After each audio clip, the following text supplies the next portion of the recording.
So I'm not just gonna jump to be an owner-op and not be financially ready as well.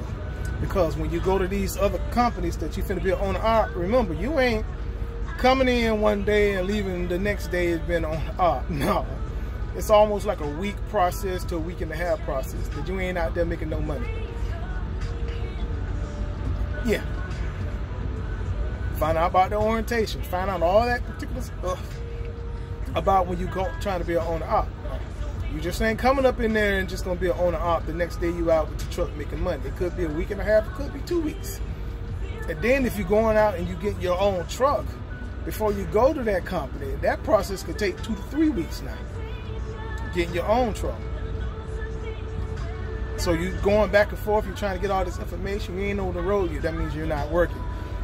Are you financially stable to still manage all your bills when you're not getting a check for another 2 weeks to 2.5 weeks?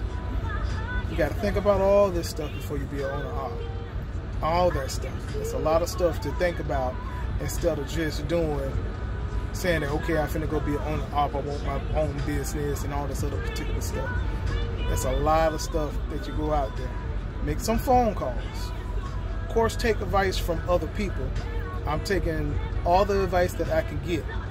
Even the ones who laugh about the situation said just what they have done and what they are doing to start their business.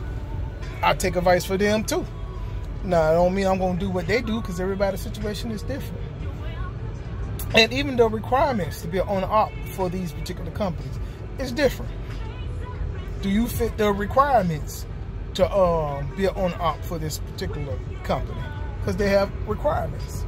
They have different endorsements that they want on your license, the different seasons, make sure you done drove through the snow and all that other particular stuff. They want all that particular stuff before you can be an owner-op with them.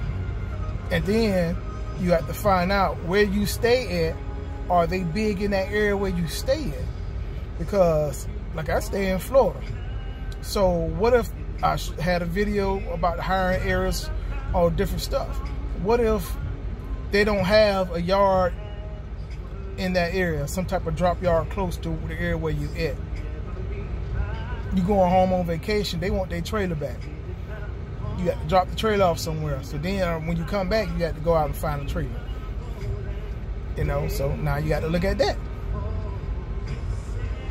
You know, does it fit where you stay at and coming home for your home time and stuff?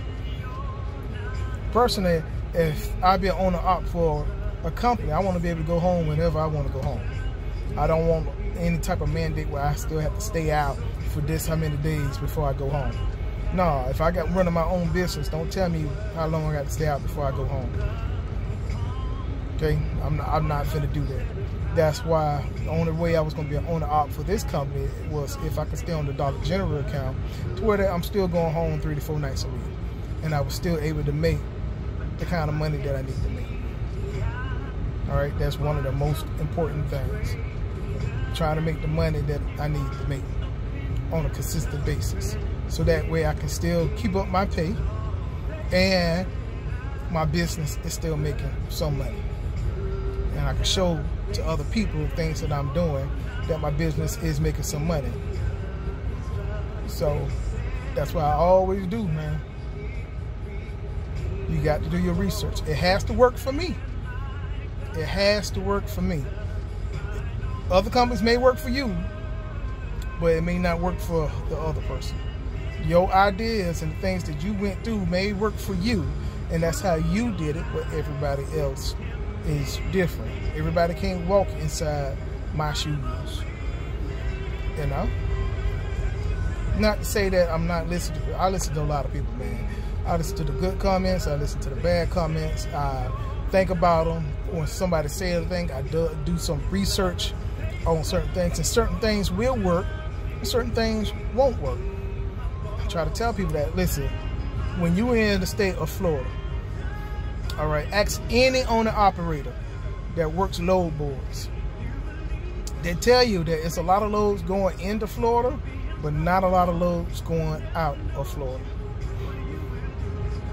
And then the rates that's coming out of Florida is extremely low. That's what I mean by it. When I do my research, I'm doing my research, talking to these here drivers. So now when I be an owner-op for different companies, I try to see that, okay, what companies as an owner-op have a lot of loads coming out of the state of Florida as well. So when I do come from home time, I can find me loads coming out of home time and get me somewhere. All right. Some YouTubers that have their own companies and working for different places, they took certain loads just to get out of Florida, and they wasn't paying that good, but they just took it to get out of Florida. So that's why I came up with the concept, okay, if I'm ever somewhere where the rates are really, really low, as long as I'm able to make some money and it's not a loss, I would take that load just to get me to another area where the rates are better. That's how I came up with that concept. If these drivers that's bringing loads into Florida because they're good, you got to take these bad loads getting out of Florida to get other places. Why would you want to now sit at another city for 1 to 2 days for some loads to look good for you to take? To me, that don't make no sense. Do the same thing you've been doing. Take a load just to get yourself out of an area and back into another good area where it's making some money. Like I say, it's easy for me to make $100 or $200 just to get me out of somewhere into another place. See what I'm saying? I mean, so that's why I'm trying to learn from other people's mistakes. I'm trying to learn from the things that they are doing. So when I do start, I know. And then I'm not too sure. Maybe I want to do step deck, flatbed. Do I want to stick with dry van? Only thing I really don't know I don't want to do is reefer. I done seen these reefer people be at places for 3-4 hours, people unloading. Some 5 hours. And dry van, I pull up and I'm out between 45 minutes and an hour, and they was there 2 hours before me, they still there when I'm leaving. I said, no, I can't do that, because then now that's just burning up your whole clock while you waiting on them to unload you for 4 or 5 hours. And then you unloading 2 o'clock in the morning, 3 o'clock in the morning. No. That definitely I don't want to do. All right, so that's how I'm still trying to learn exactly what I want to do. So when I get to a company, I want to make sure the company have different options of things that I can do. I may want to start off dry van, then go over to a flatbed or step deck. So I want to make sure the company I choose have those options, and those options are good divisions inside that company as well. All right, so I done about 3 parts with this thing. I hope that clarified some things for y'all.